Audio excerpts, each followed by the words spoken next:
Interlink అనేది ఒక human centric identity block chain project. అంటే మన ఐడెంటిటీ సెక్యూర్గా ఉంచుతూ మీ ఫేస్ డేటా షేర్ అవ్వకుండా, ఎలాంటి గవర్నమెంట్ డాక్యుమెంట్స్ లేకుండా జస్ట్ మీరు హ్యూమన్ అని నిర్ధారించుకొని మనం ఈ ప్రాజెక్ట్లో ఎంటర్ అవుతాం. ఇక్కడ మన ఫేస్ ఐడి సెక్యూర్గా ఉంటుంది, ఎవరికి షేర్ అవ్వదు అండ్ మీ కేవైసీ కంప్లీట్ అవుతుంది.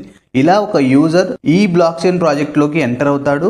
ఫ్రీగా కాయిన్స్ ఎందుకు ఇస్తున్నారు, అసలు వాల్యూ ఉంటే ఫ్రీగా ఇవ్వరు కదా అని చాలామందికి డౌట్ ఉంటుంది. దానికి ఆన్సర్ ఏంటంటే, యాక్చువల్గా ఫ్రీగా ఇవ్వడం అనేది క్రిప్టోలో ఒక కామన్ మోడల్. బిట్ కాయిన్ కూడా స్టార్టింగ్లో ఫ్రీ మైనింగ్ చేసుకునే ఛాన్స్ ఇచ్చారు అండ్ పై నెట్వర్క్ కూడా ఫ్రీ మైనింగ్ ప్రాజెక్టే.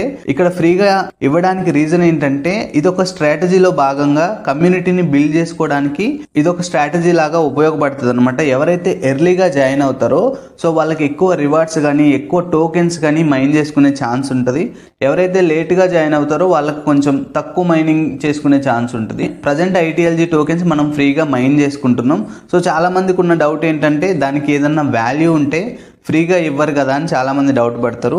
బట్ గుర్తుపెట్టుకోండి, ఇది రీసెంట్గా స్టార్ట్ అయిన ప్రాజెక్ట్, ఓన్లీ 4 months మాత్రమే అయిన ప్రాజెక్ట్. ప్రజెంట్ ఈ ప్రాజెక్ట్ వాల్యూని యాడ్ చేసుకునే స్టేజ్లో ఉంది. Interlink co founder KV sir కూడా అదే చెప్తున్నారు. ఐటీఎల్జీ ప్రజెంట్ వాల్యూ క్రియేట్ చేసే స్టేజ్లో ఉంది.